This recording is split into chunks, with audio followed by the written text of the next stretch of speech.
Hey guys, this is Cam315 and I'm back at it with another video for you guys, and this is another Stargirl review. Man, this series is heating up, man. It is heating up. My freaking goodness, like legit. This is tonight's episode was crazy. Like it was crazy. Jesus, with the whole Henry brainwave stuff, and then the whole dinner scene, which again is another scene like last week I said, they legit ripped out a freaking Spider-Man Homecoming with the tension and the awkwardness going on in the scene, which was actually much more done better here than it was, last week. Even though last week was still pretty intense in terms of tension, but it didn't take me, back to when I was thinking of Homecoming. Here was definitely like Spider-Man Homecoming here with the dinner scene, and then the ending to the episode. My God! But anyways, let's talk about it because we have a lot to talk about here. So, anyways, this is Stargirl episode 9. I think there are only 13 episodes in this season, I believe, in season 1. So, we're wrapping up pretty soon. We're actually coming up soon to the end of season 1. But anyways, we cut back to another flashback because the last few episodes of Stargirl's always cut back to the past, and they don't give an exact year, but they just say decades ago, which okay. Which I'm just gonna say was probably like 10 years ago, maybe 20 years ago. Um, so decades ago, we see a younger brainwave essentially, and he's like a scientist. He looks like he's working on these rats or these mice with something with to do with their brains, obviously. And he goes to his car, and essentially he's getting mugged by this dude who's about to kill him. In the meantime, he's his powers are being like awakened or discovered, and essentially he stops the guy who has the gun mugging him from killing him, and he actually kills the guy. So then it cuts back to the current timeline, and or not current timeline, the present. And Henry goes back and looks into his dad's chamber. He looks at his mom's picture, which they still have not, said what happened to the mom yet.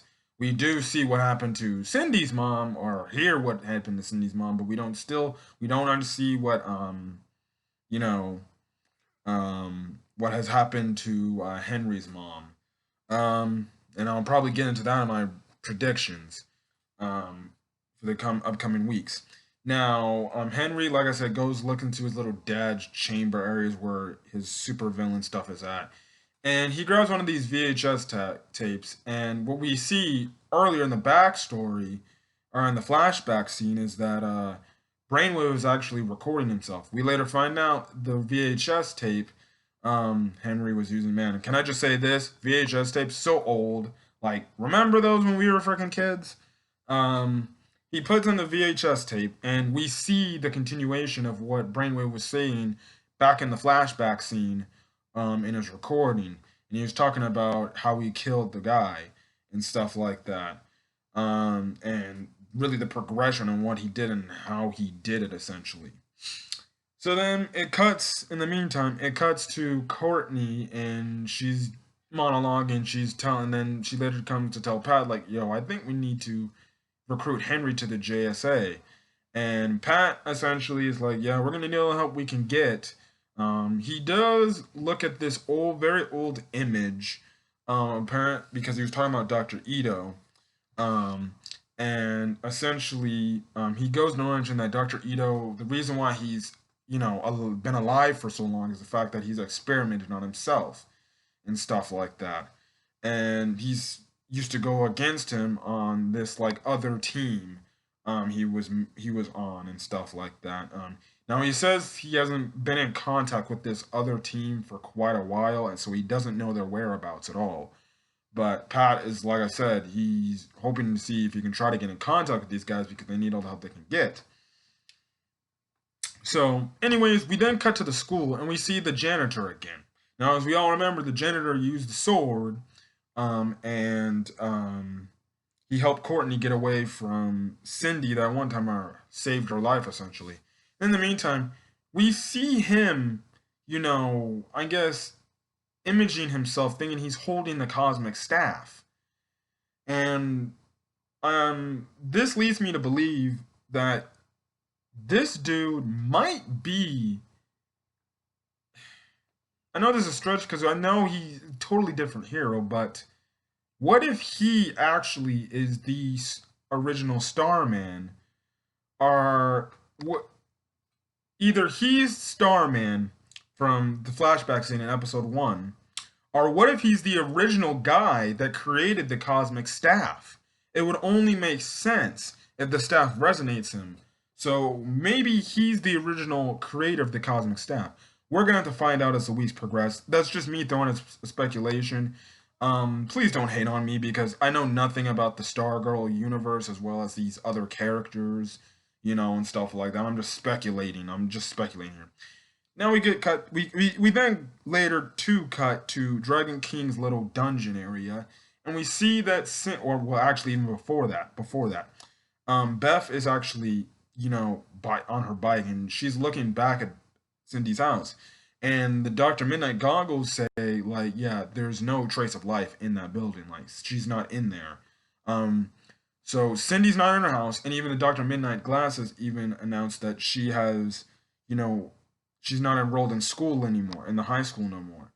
We later come to find out that she's in the dungeon, essentially locked up, thanks to Dragon King, and we get the revelation that, and Cindy's here is like, let me out, come on, Dad, just let me out, otherwise I'm gonna kill you, like I killed Mom.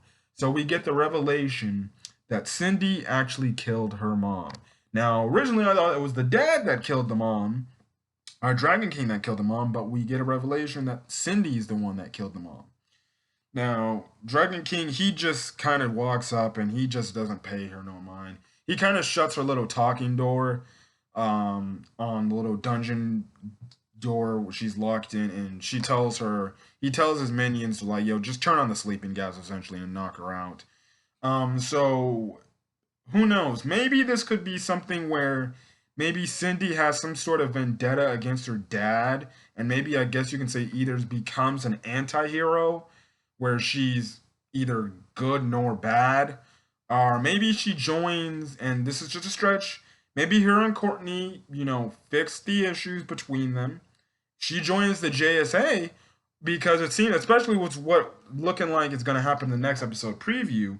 Maybe she comes across, um, you know, maybe Courtney comes across Cindy in the underground tunnels, and Cindy is like, "Yo, Courtney, release me, and I'll help you." So maybe Cindy could join the JSA and assist Courtney and the others, in terms of taking down the ISA. Um, you know, like I said, it could be a way that she has some vendetta against her dad for, I guess you can say, always rejecting her and stuff like that. Now we cut back to what Henry's doing in his house, and essentially Henry is listening to his dad, all his dad's like day tapes, where he just recorded himself and talked about his powers to help him understand more about his powers and stuff like that. So it is interesting. So he's learning from his dad how to use his powers better. Now it then cuts back to the school where Courtney, we obviously know she wants, Henry to join the team. Now this doesn't sit well with Yolanda and Rick. Now I can understand in Yolanda's reason why. Now for Rick, I don't know why he would be against it. Now he says he's doing it. He's with Yolanda on this one, but yeah, like I said, I can totally understand why Yolanda's like, no, no, no, he's not joining. I don't care what you say. He turned his back on me because you got to look at it. This was a dude she loved, and he essentially kind of went behind her back and did this stuff, and it's like, you know, being he was a jerk about it, and even though he knew Yolanda really cared about him, then he just, instead of being with her to comfort her through what she was going through, he just kind of dumped her, essentially, and stuff like that. But Beth, she kind of is like, yo, look, we all changed when we were first here, so what makes you think he can't change? But obviously Yolanda and Rick, they're totally not down with this. We then cut back to Henry, and he goes more depth in the VHS tape, saying how he started killing people. Like he goes into this one tangent where he's like, yeah, there was this guy in the subway, who was, I guess, harassing this girl, and I just killed him, and then I just started killing more and more people, more and more humans, and then that's when Brainwave he comes to real Brainwave he says like, this is when that's how I believe you know, humans are monsters. And he goes on saying that every person he killed, it was just something that lifted off him like it was nothing. So, and stuff like that. And yeah, so then so actually, Henry's butler actually comes in. Henry thinks it's somebody just breaking in. He has like something, I guess a dagger or something. Then Henry actually overhears his butler's thoughts saying, the butler saying, like, I personally think his dad should just die. And he gets pretty upset and stuff like that. Then we cut to the ISA. They have another meeting in the underground tunnels. And this is where Dragon King says that Henry has discovered his powers and they can commence with, Project New America and stuff like that. So then it goes to Icicle in his office. Obviously, he looks, pretty upset, but Bar actually goes in and they have a talk, and essentially, he's just, I guess you can say he's feeling just, he doesn't know what to feel like because he worked so hard on this, and he goes on to telling Barbara like, I've worked so hard to get to where I'm in, to where my plan is about to be completed, and stuff like that, and he goes in depth about his wife and how his wife encouraged him to always push to get to what you want to accomplish and stuff like that. And then this is when we see where Barbara asks, or where I prefer our Barbara's like, okay, I hope you'll feel better and stuff like that. I'm happy for you. And then that's when Barbara turns around like, would you like to, what is your family doing tonight? And that's when I was like, oh no, it's already starting. He's gonna try to make a move on her. So, anyways, we see Henry. We go back to Henry again, and Henry's dead in the hospital. He tries to talk to him telepathically because back in the butler scene, he overhears his dad saying, Henry, you know. Henry tries talking to him, but then this doctor comes in, and the doctor's kind of just saying these rude things, like saying, man, this dude should really be taken off life support, essentially. And I put in my notes as saying, looks like he could possibly to be turning evil.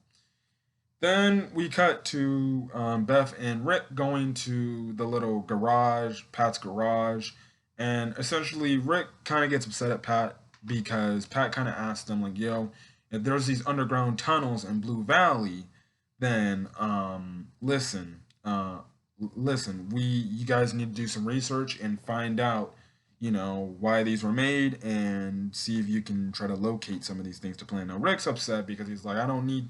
Why should we do that? But Pat's like, listen, you need, if you're gonna be a hero, you need to plan some things out before you just go rush on in there blind. Which Pat is right. Again, it shows to the immaturity of these kids not realizing being heroes. Instead of just trying to charge in guns blazing, they need to do the research before anything to be prepared. Now Beth, she's totally fine with doing this, but Rick, he's like no, and he even tells Beth, look, you can do what you need to do.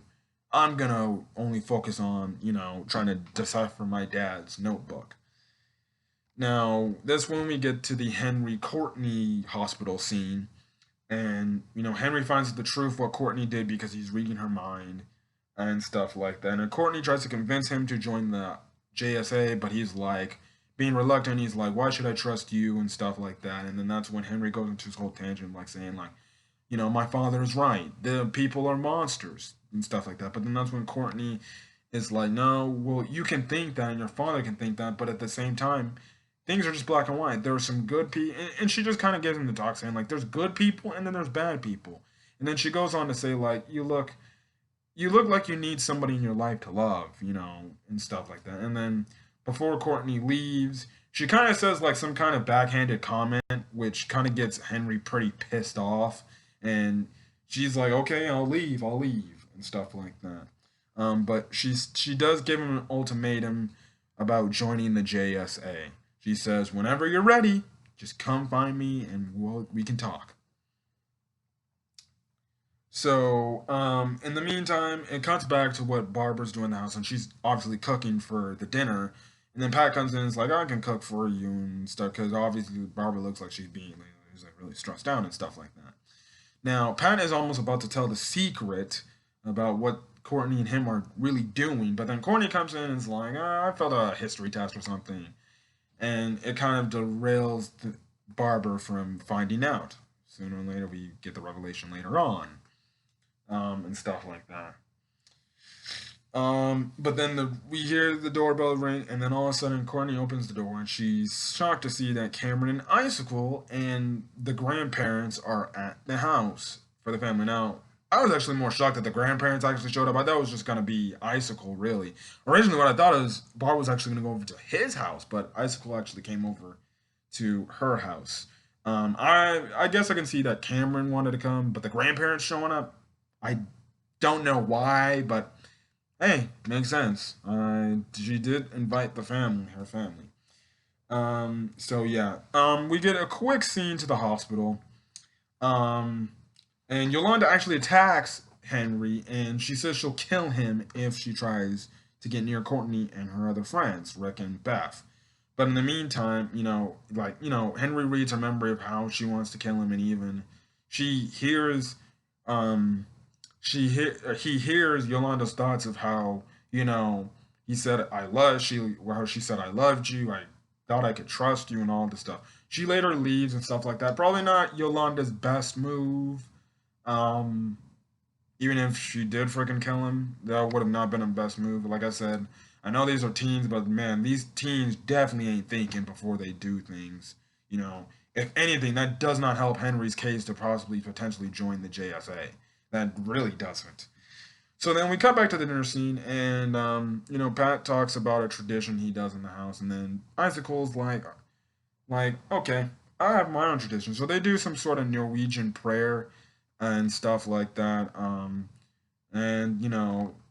it it was interesting. Cameron does make comments like, "Yeah, I don't do that stuff. I'm French, so whatever," and stuff like that.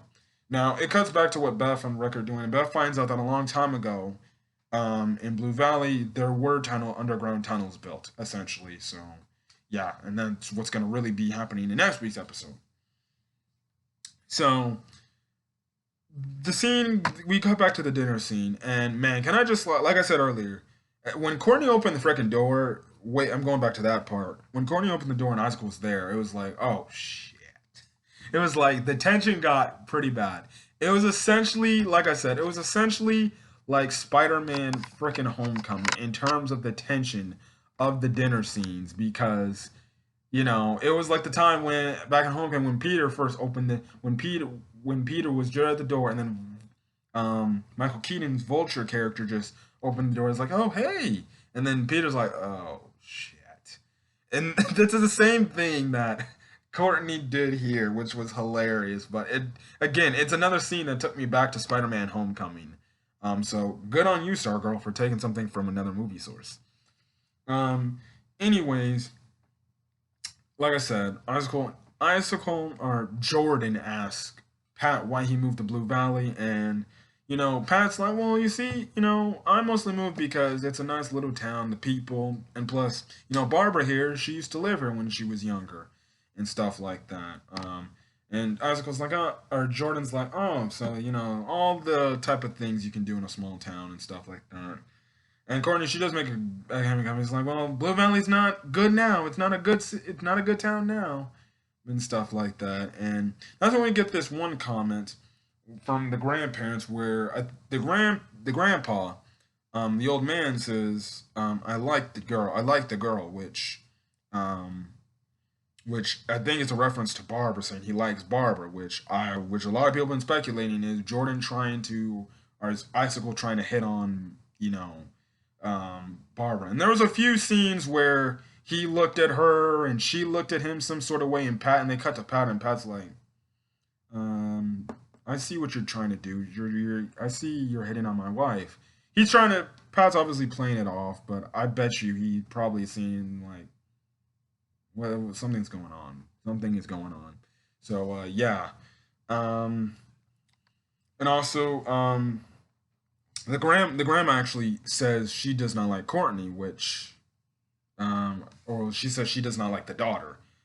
So that's interesting. That's interesting. But at the same time, it's now actually talking about this whole icicle thing, icicle Barbara thing, where Icicle would probably try to hit on Barbara. It wouldn't make no sense because too. I guess now it wouldn't make no sense too because Icicle knows that Cameron likes Courtney, and if you're trying to get with Barbara and you know that Courtney is Barbara's daughter, it's like, wait, I and my son likes her, so I can't have these two. I can't have my son doing this because if I try to do this, then and try to force my way into having Barbara marry me or something like that, it would make Cameron and Courtney brother and sister, which yeah, that's a whole nother can of worms. So I think after this episode, I think you can still put in your head he might try to do that. He might try to get with Barbara, but I think if he really does, I think he really loves his son. I think he won't do that because obviously he knows his son Cameron likes Courtney. So yeah. So we'll just see where that storyline goes. Um, and stuff like that. Now Courtney, she goes to get some food for Jordan or Icicle because Icicle's like, oh, there's no more of these, and Courtney's like, okay. Now when Courtney's about to pull the food out of the oven, it's hot, so she gets these many, she's covered, but then she sees Jordan touch it and not get burned whatsoever. So then she takes Pat to the side and she's like, I think Jordan is freaking Icicle, because she makes the thing that, well, the dish I gave him was super hot, but when he touches it, he's perfectly fine, which obviously would make complete sense because he would probably just freeze his hands to make it, not as hot, or if anything. Now, Pat doesn't believe it, but he's like, well, I guess it could be, but are you sure about this? And stuff like this. So then, after the dinner's over, Cameron and Courtney are kind of walking out, and essentially Cameron kind of really just asked Courtney because obviously Cameron likes her. He just asked Courtney like, "Yo, I wish we could, or like, I hope we can, maybe hang out sometime and stuff like that." Which essentially he's kind of like asking her out on a date. Now Courtney's like, "Oh yeah, sure, cool, that's fine." And she said it in the most awkward way. If I was him, I'd be like, "Hey, my name's Cameron," but if I was him, I'd be like, she kind of said it in such an awkward way. I'm like, "You okay? You good?" And stuff like that. And yeah, so then Icicle, he comes up from behind her after she's done talking to Cameron, and Icicle's like, "You want to know why I'm here?" And I would have actually lost my damn mind if he said, "I was here so I can see you because you're Stargirl, aren't you?" I would have been like, "Oh shit!" But no, he kind of, and this is where it got really. See, after he said, "You want to know why I came here?" I'm like, wow, this is really tension. The scene got really tension because you don't know what he's gonna say at this point. But then he kind of puts a hand on her, and she looks at him and then he's like, I just wanted to meet, the girl my son, was always talking about, which, is interesting. One that kind of, if I was Cameron, I would be pretty upset. That's like, yeah, why'd you blow my freaking cover that I like this girl, and stuff like that. But that's what Icicle says, that he came to meet her because Cameron likes her and he wants to see what Courtney was about, and he even says like, well, you were approved by me, so you're good in my books, which you know is gonna be interesting. So then Courtney, she later goes downstairs again, stupidly grabbing the cosmic staff and saying, "Listen, I need." And Pat goes down work for her, and Pat's like, "What the hell are you doing?" And Courtney's like, "No, man, we need to see if Jordan can react to see if he's article." I'm like, "Are you an idiot? I'm like, again. I know I've been saying this for like 2 weeks in a row, but this is the third week going on now. This is the third exact week. Third straight week, Courtney's doing something rash where she's trying to go find out of who is this, who is that. You dealt with Icicle in season 3 and almost got killed, and you let people die. You let Joey Zarek die, um, because of that, because of your, I guess, your thing. Even though Icicle was the major reason why he died, but it's like, why are you trying to rush in, and why are you trying to freaking do something and trying to find out who Icicle is? I'm like, let it go. And even Pat's like, no, you cannot do this. Let it go. Move on. He's gone. Leave him alone. We'll find out. He'll get what he has coming if he is Icicle. So yeah, and then all of a sudden the cosmic staff is just standing there right next to her, and then all of a sudden Barbara's like, "What the heck is going on here?" And she even asks, "What the heck is that?" The staff falls, and then that's when Barbara sees the cosmic staff. So Barbara now knows, and by next week she'll know what the hell is going on with Courtney and Pat, which is she'll know what the whole superhero stuff. So I thought Mike would find out first, but no, Barbara actually is the one to find out first. So for people who were thinking that Barbara will be the first one to find out what Pat and Courtney were doing, good job on you guys. It'll only be a matter of time before Mike finds out because I think they won't keep him hiding. But maybe they won't tell him because he is still a young kid. So yeah. So then the last scene of the episode was Henry's dad's attorney coming in, and essentially he wants Henry to sign these like documentation papers. So essentially he can get you know Henry's dad's or brainwaves essentially money, so he can just take it and boom like that because they all think Henry's dad is going to die, because he's on life support and stuff like that. But then Henry, obviously with his powers, he can tell that he's lying, and essentially Henry's like, "You're lying. You're just trying to get my dad's money." And he actually kills the attorney. Like, if not in the most graphic way. Like, he killed him like something out of The Exorcist. Like, something like that, where he made his knees bend all sort of way and then had his neck all twisted and his back and his arms all. Something like out of The Conjuring or something like that. You know, out of those strange, type of scary movies where you have these characters that have these crazy joints where it's like, all twisted and stuff. Like something where the human body is not supposed to bend that way. Or it's like, the one villain from The Flash, I believe his name is Jigsaw or whatever. I forgot it. I think it's Jigsaw. No, Jigsaw is the one clown from freaking the one movie. The one dude from the Flash, the one villain from the Flash who can make his body all weird and stuff like that. Essentially like that. And you can see he's definitely dead because there's blood running down his freaking cheek because it's like he broke his freaking neck. And then this is when we get the craziest thing of the episode. His dad's brainwave actually wakes him and he's like, "Henry, what have you done?" And that's when the episode ends off. And I was like, oh, now the dads have woken up. Oh, this is going to be a problem. Now,